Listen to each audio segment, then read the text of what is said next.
After the death of Charlie Kirk on a college campus, I had a conversation with somebody, which turned into a history lesson, one which I will share with you right now. And because of the political tension in this country right now, I do believe this moment in history is especially important. He told me, and I quote, "There ain't never been a shooting of this magnitude on an HBCU campus before."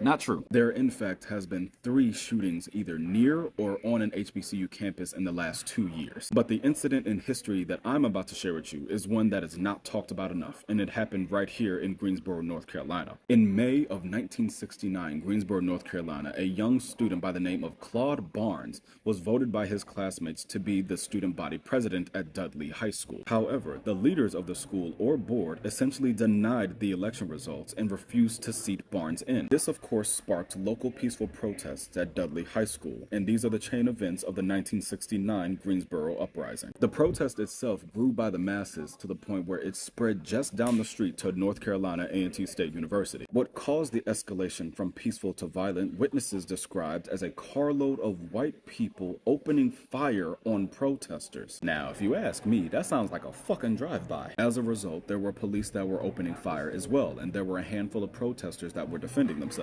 Now, with all of that happening, the Greensboro mayor at the time, Jack Elam, decided to call up the North Carolina governor. This man requested the National Guard. Governor Robert Walter Scott deployed over 600 National Guard troops into Greensboro, North Carolina. And guess where they were ordered to go? The National Guard troops pull up to Scott Hall on the campus of North Carolina A&T State University. And because both students and protesters were already on high alert and hiding within Scott Hall, it basically looked like a standoff. The National Guard was ordered to raid Scott Hall and by any means necessary drive everybody out. And we aren't talking about just using tear gas and nausea grenades, but eventually they were ordered to open fire at a dormitory. When the dust finally settled, over 200 students were arrested, 18 of them wounded, 9 by police and the other 9 wounded by the National Guard. The one and only casualty of this vast incident was the death of Willie Grimes. To this day, it is still unknown who shot and killed Willie Grimes, whether they were wearing a badge or not. But alas, of course, the protesters were blamed for everything. Mind you, all of this took place 9 years after the A&T 4 exercised their peaceful counter-sit-in. What is left of Scott Hall are 4 plots surrounding a small little pool in front of the Student Center, where the bullets and bullet holes of the National Guard and police are still embedded within the brick. And like I said in the beginning, I do believe that this piece of history is scarcely important and should be widely known more now than ever. Because look at what this administration is doing with the National Guard right now. If you catch anybody, see or hear anybody call for the National Guard to be deployed on college campuses, especially HBCUs,